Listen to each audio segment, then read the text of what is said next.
igikombe.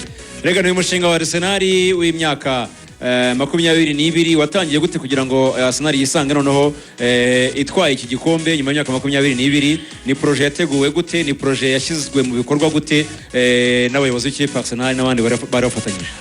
Nibyo abayobozi b'ikipe Arsenal ku isi cyangwa se ba nyiri kwigura batangiranye ikibazo ubwo baguraga imigabane bwa mbere muri Arsenal family y'aba Kroenke bo bita Stan Kroenke nk'umuyobozi w'umuryango wuko bari bafite undi mugabo witwa Usmanov n'umugabo wo mu Rusiya akaba yarafitemo imigabane ya 30%.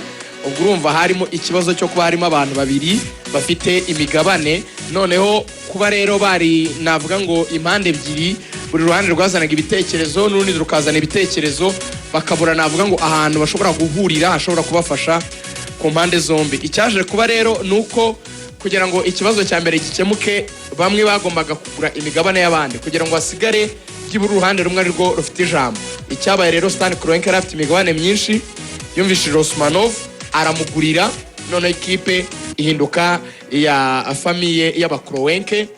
Bamaze kubona iyo migabane cyangwa se begukanye ikipe mu buryo bufatika, bari bamaze igihe bishyura imyenda ya stade ya Emirates. Barabise ko babanje gukina ku kibuga Haibari.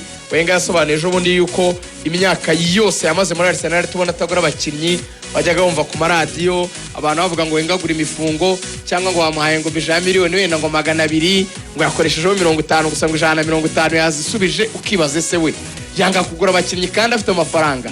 Biriya rero buriya ngo byari ibinyoma. Wenga buriya nta mafaranga yabaga afite, amafaranga ikipe yose yabonaga yahitaga ajya kwishyura iyo myenda. Niyo mpamvu twamaze igihe kinini tubona isa n'itagura abakinnyi bakomeye. Icyabaye rero ngarutse gato kuri iyo famille y'aba Kroenke yamaze kwegukana ikipe mu buryo bwo kuba aba majority shareholder cyangwa se aribo bafite imigabane ku kigero navuga ngo cyo hejuru kurusha abandi bose. Bahise bavuga bati niki twakora ngo twongere gusubiza iyi kipe aho yahoze yongera igira icyubahiro ibikipe itsinda itwara ibikombe. Icyo bakoze cya mbere bazanye directeur mushya w'imikino ariwe Edu Gaspar ni umugabo wabaye muri Arsenal ya 2004 ya kipe yamaze sezidatsindwa, akomoka muri Brazil, yari yakoze akazi muri za Corinthians, yarakoze akazi muri Federation ya Brazil, yarakoze akazi muri Federation ya Iran. Ari umuntu ugenda ukora ama projet atanga umusaruro. Iyo muze projet no kuvuga kuba ku buryo ashyiraho structure y'uburyo ikipe zirera abakinnyi, zibazamura, zikina zigatsinda, uburyo zibagurisha zinjiza amafaranga. Uwo mushinga wose ari uwuhedinze. Hanyuma rero amaze kuhagera, icyo bakoze family Kroenke nanone boheje umunyamategeko wabo, ni umuntu babanye imyaka myinshi cyane baramwizera witwa Lewis, aza mu Bwongereza ahura na Edu, ahura na CEO wa Arsenal witwa Vinash, ahura n'undi mugabo wari director wa football muri Arsenal witwa Raul Sanlahi. Baricara baraganira bakora inama baravuga bati ninde mutoza wabereye Arsenal. Bemeranya kuri Arteta baramuzana, nibwo rero baje kwigira hamwe na Arteta umushinga wiswe Trust the Process. Barawiga, hanyuma muri COVID-20 mu kwezi kwa gatandatu. Trust the Process tugenekereje dusobanuriye abanyagicumbi ni nko kuvuga iki? No kwizera inzira. Kwizigira no ariko tuvuga ngo Trust the Process, ariko abaturage ni banabyumva. No kuvuga ngo dufite ibintu turimo turubaka, no kwizera ibyo turimo turubaka. Nako twabivuga. Kuvuga ngo dufite aho tushaka kwerekeza, dufite intego dushaka kugeraho, noneho mwizere uburyo ibintu byacu tugiye kubyubaka kugira ngo tugere ku ntego. Urugendo tugiye kugenda kugira ngo tuzagere rwo gutwara igikombe cya shampiyona. So noneho umushinga wacu witwa mwizere ibyo turimo turubaka. Ntabwo bishobora kwita bishoboka. Ariko mwizere mwihanganye, mwizere inzira tuzacamo, tuzageraho bikunde bicemo. You know Trust the Process. Ariko wenda nabo process wenda kugira ngo wabyumve, urabona iyo uteye ibigori, ndabona ibyo biri hano hafi cyangwa ibishyimbo. Ibi ni ibishyimbo. Ni ibishyimbo. Reka dufata amezi byerera nangahe? 3. Iyo uteye ibishyimbo se mu kwezi, turi mu kwezi kwa gatandatu, kwa gatanu kujya mu kwa gatandatu, ubu biteye none bavuga ngo nzasarura mu kwa 7. Ubu bizi yuko bizafata ayo mezi 3 wenda uzasarura mu kwa 8 mu kwa 9. Sibyo? Iyo process rero uko kwihangana, imvura ikagwa kugira ngo bibashe gushibuka, ukabibagarira, uko kubibagarira, uko kubishingirira iyo ni process yo kugira ngo uzagere ku musaruro wo gusarura noneho kugera kuri cyagiye uzabona ibishyimbo icyo nicyo bita process inzira bifata kugira ngo uzabone bya bishyimbo duteka cyangwa se turya nabo barafite ko babyubaka mu buryo Arsenal reka tuyite ibishyimbo mugeranye n'ibishyimbo noneho iyo process niyo tugiye kubabwira uko yari ikoze iyo trust the process rero yari igiye gukorwa uwo mushinga bahise bawukora mu mafezi cyangwa se mu byiciro aho ati icyiciro cya mbere kizaturuka 2020 kigera 2023 cyari icyiciro cyo kurokirita abakinnyi kurokirita harimo kurekura abakinnyi bamwe no kwinjizamo abandi kuko hari abo bahasanze nicyo gihe babanje kureba abakinnyi bagira resistance cyangwa se bazatuma umushinga Arsenal iri kujyamo wenda udindira kubera kutumvira umutoza Arteta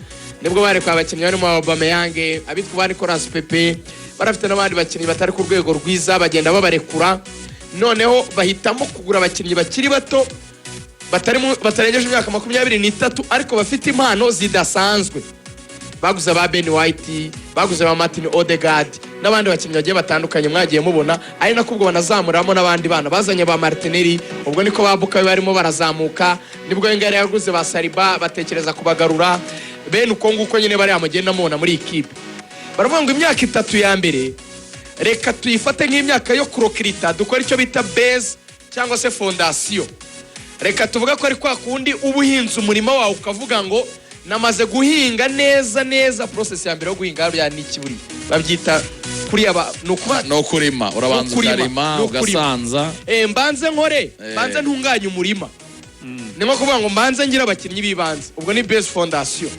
baravuga ngo hagati ya 2024 kugera 2027 yari imyaka izakurikira yari imyaka yo kongeramo abakinnyi ubwo ni ukuretosha iyo squad baguze bwa mbere ariko hari n'imyaka babaraga ngo hazabamo icyo bita the win window urabona iyo wubaka inzu ni iki gituma umuyaga ubasha kwinjira mu nzu cyangwa ubasha kureba hanze si amadirishya se the win window ubwo bari bavuze ngo turakora idirishya ryo gutangira kwizera ko twareba hari insinzi iryo dirishya rero babaraga ko bazatangira kurirebamo hagati ya 2024 kugera 2027 iyo myaka 3 cyangwa 4 ariyo myaka izaba ari imyaka ishoboka gutwaramo igikombe babibaraga gutya baravugaga ngo ikipe duhanganye by'umwihariko Liverpool na Man City iyo myaka zizaba ziri muri decline cyangwa se zizaba ziri muri shite kubera iki babaraga ko zizaba zitangiye kugwa baravugaga bati Man City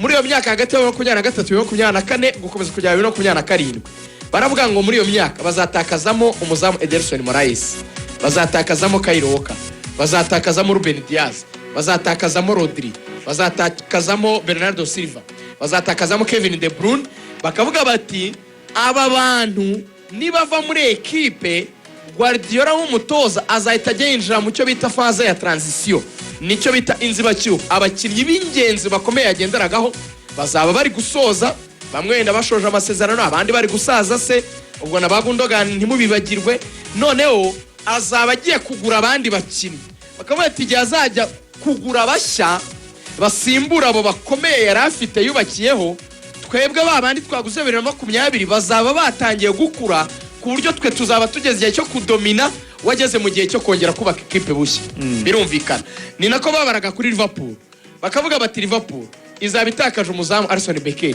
izaba itakaje Virgil izaba itakaje Sadio Mane izaba itakaje Firmino izaba itakaje Salah izaba itakaje Anderson kuba abakinnyi nibavamo na Klopp azaba ageze muri phase ya transition cyangwa se yo kugura abandi bakinnyi bashya basimbura kuko twe twaguze abakinnyi bato bari munsi y'imyaka 23 ubwo niba babaguze 2020 kujya 2023 urumva ko wenda uwo baguze mbere 2020 wenda niba mugura afite 23 urumva ko mu myaka nk'itanu y'icyo gihe batangiye ko azadomina azafite nka 28 iyo ni imyaka iri prime myiza ku mukinnyi abageze mu gihe cyo gutanga umusaruro akanyuma rero baravuga bati aba batoza nabo hari igihe baba baragiye nka Klopp baravugaga bati wenda Liverpool nikunda guhindura abatoza ariko zaba ari gukura mu myaka bakaba bati Guardiola baraza muri Man City bari baramuhaye target y'icyo bita a decade to dominate imyaka 10 yo kuyobora rero Arteta yari abizi ko 2026 ro mwaka turimo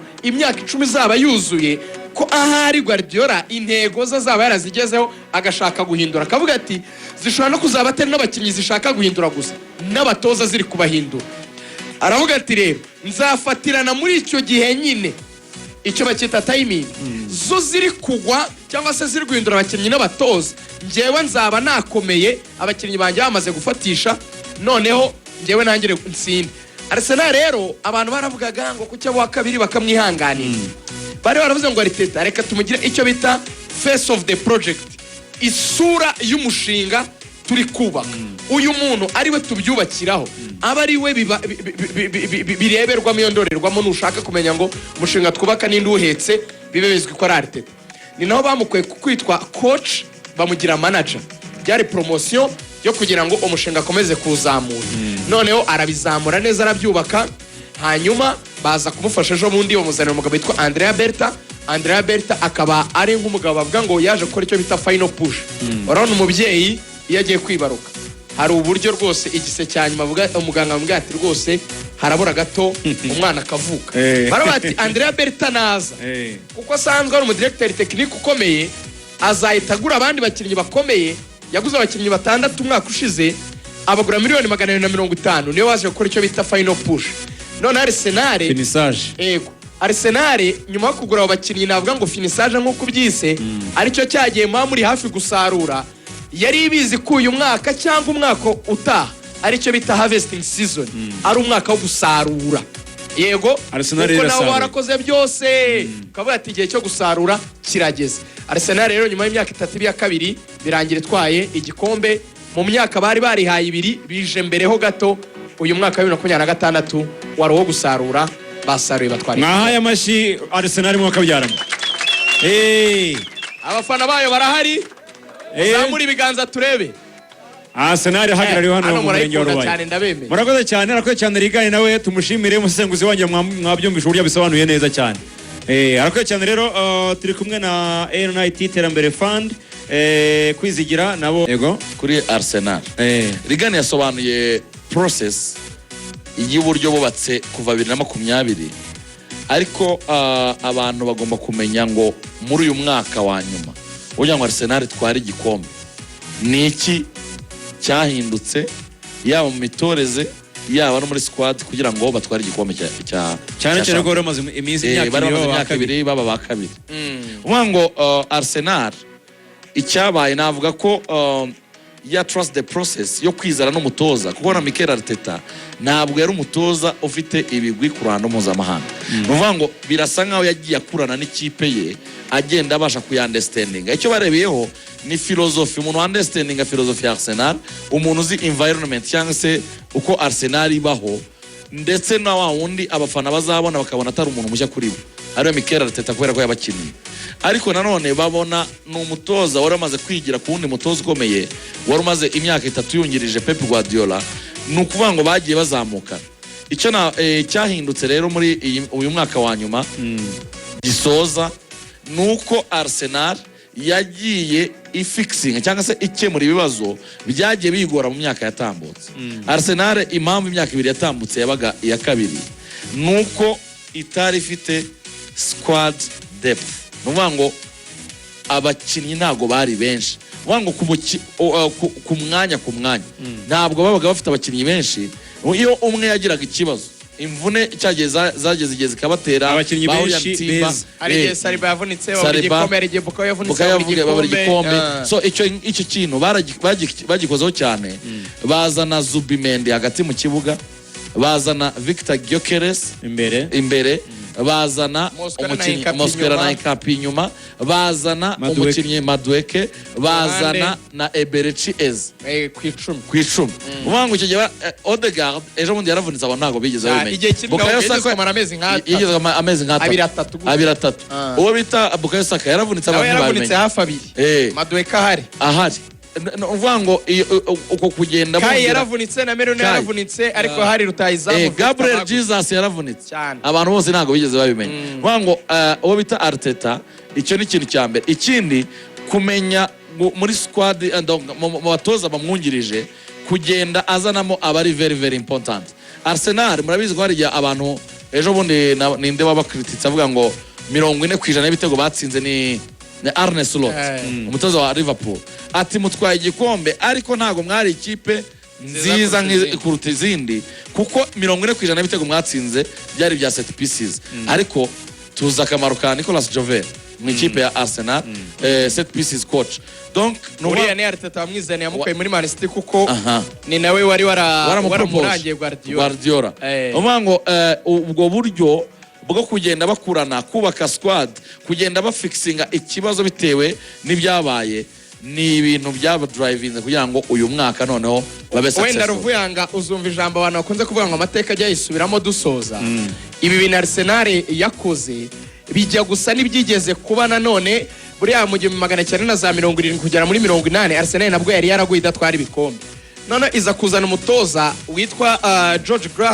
Graham ni umugabo nawe waje afata Arsenal mu by'ukuri yaraguye imeze nabi cyane yayifashe 8-6 ayitoza kugeza 9-5 uyu mugabo nawe aza Axel asa naho ibintu uko yabyubatse bisa naho ari nabyo Arteta nawe yagendeyeho cyangwa se blueprint zijya gusa kuko Arteta icyo gihe bimwe mu bintu yagiye amukuraho nk'ubu twatangiye tuvuga ko Arsenal yaguze abakinnyi bakiri bato sibyo uwo George Graham nawe yubatse defense Axel abasore ugomba kubazi ubu nabagabo n'abasaza yaguze ikipe yari irimo abakinnyi bakiri bato batarageje umwaka 21 harimo nka Tony Adams urumva baje no kuba kapiteni igihe kirekire cyane cy'ikipe Arsenal baranabyibuka yaranadusuye yaje hano mu Rwanda afata abitwa ba Paul Merson uramubona ubu ni umunyamakuru ukomeye ba Martin Hayes uramubona Lee Dixon uramuzi n'abandi yagiye agenda azanamo n'abandi bakinnyi nyine yagiye akura ahantu hatandukanye uyu mugabo rero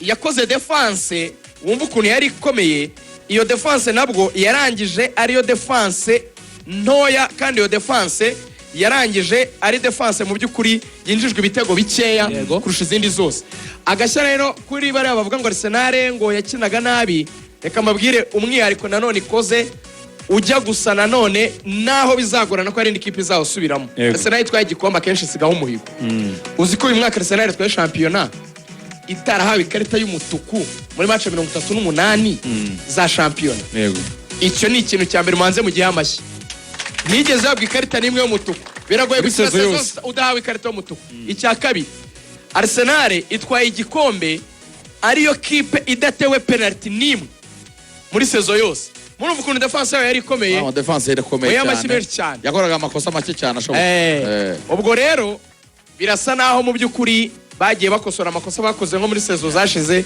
aho wasangaga barabonye nk'amakarita 6 y'umutuku ugasanga bateje ibibazo so navuga yuko rero uyu mwaka avuga ko Arsenal ngo VAR yayihetse ni ikinyoma rwose cyambaye ubusa ikipe yabaye ya kabiri inshuro 3 zikurikiranya ikaba itwaye igikombe yarashyizeho utwo duhigo tumeze gutyo twarabonye imbaraga bakoresheje mu kugura abakinnyi kwizigera bisubiyemo babiri beza kuri buri mwanya nta gushidikanya byari igikombe nyine yateguye twanabahaye n'inzira yanyuzemo urumva yuko byari bisobanutse igikombe gusa none se VAR yarabaheretse bajyana no kuri Champions League oya na wa mugani kuko ni nabo batsinzwe bikeya kugeza mu Champions League murakoze cyane